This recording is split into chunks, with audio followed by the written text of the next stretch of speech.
Hi, I'm Briscoe Diggs, and welcome to Real Talk. My next guest is an actor, a writer, a director, and one of the funniest people I have ever met. Ladies and gentlemen, Mr. Jordan Black. Thank you, Jordan, for being here. Thanks for having me. Appreciate it Glad so to be much. here. No pressure to be funny now. I know, right? No pressure at all. Okay. Well, let's get started. Tell me about your life. You're from Illinois. Small town. Grew up in a small town called Kankakee, Illinois, about 50 miles south of Chicago. But I moved out to LA right after high school. Right out of high school. Okay. So when did you realize you were funny? Well, I don't know. I'm still trying to figure it out. I was always a class clown and stuff, and it wasn't until I started doing improv shows here in LA and just the response that I sort of got from the audience, I felt like, oh, well, maybe I should focus on comedy. So how did you start doing improv? Because I know you were at Groundlings alumni. Yeah, I took classes at the Groundlings and went through their whole program, and I was a member of their company from 2000 to 2007. Okay. There's something really great in your background. You were a writer for SNL for season, Yes. What was it, 29? Yes, whatever, Yeah, it was- 03, 04, I think it was season 29.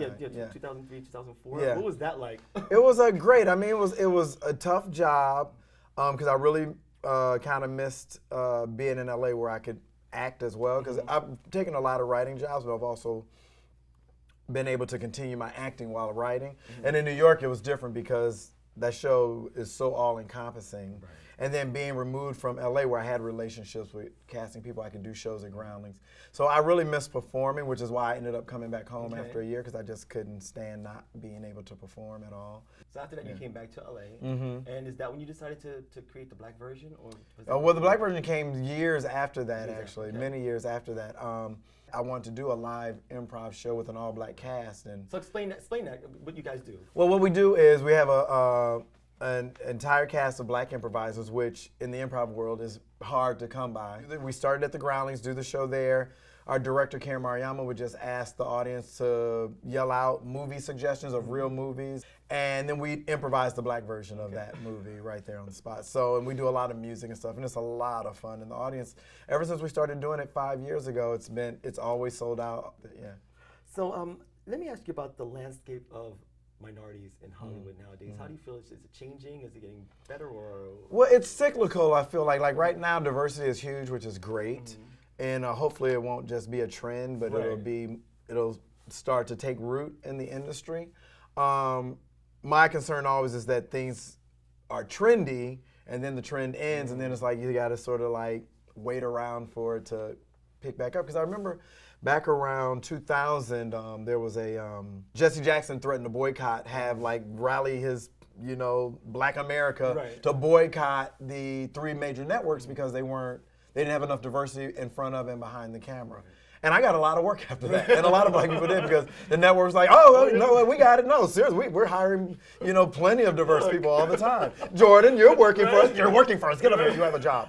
And I got a lot of work for a couple of years after that, but then that sort of died down. I mean, not for me necessarily. I continued to work, but I noticed that sort of agenda that the industry had to let's keep it diverse died down until recently, because of the success of things like Empire and Blackish and Scandal. The good thing is it's based on success that they're doing it now. So hopefully the industry and executives will see that there's a lot of value in diversity, whether it's Black, Asian, Latino, what have you. I would be remiss if I didn't talk about Dean Spreck from Community. Yes, of course. Yes, please. You have a big following from that, because Community fans are really loyal. So Yes.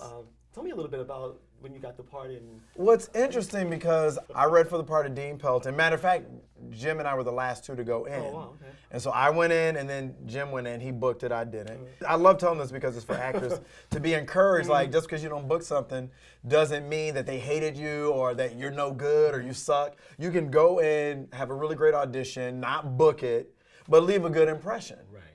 And what happened with Dean Spreck was, at the end of the day, they just offered me that part. I didn't even have to read for it, because I'd been in and read for other things before that. How do you handle when you get rejected? Does it still bother you? No, because you have to learn to let that go. If you let it bother you, it'll chase you out of this business, because there's constant rejection. Now, again, it doesn't matter what level you're at. I don't care if you're Will Smith or Tom Cruise. You still have to deal with rejection. You still have to deal with your movie opened and nobody went to see it. You have to learn to just enjoy the process of, I'm an artist, I get to do what I love, I get to make a living at it, if you can do that, you've won. Okay. So here's my last Barbara Walters question. Finish this sentence for me. Jordan Black is. I'll do it again. Sorry. That's good. That was the worst. That was good. Okay. Jordan Black is. Funny, I hope. That's what I would hope people would say. Jordan Black is funny. And I agree 100%. You are hilarious, and I really appreciate you being here. All right, Jordan. thanks, Thank Briscoe. you so much. Appreciate it. Jordan Black, everybody. Don't forget to go to theblackversion.com, and we'll put up some more information up for you. Yeah, that's good. You just did it. Yeah, theblackversion.com is great. Thank you, everybody. I'm Briscoe Diggs, and remember, if you have a dream in your heart and a plan, it's never too late. Peace out. I don't know. I never did that before. We're good. We're good. No, we're all good. I didn't want to do it again.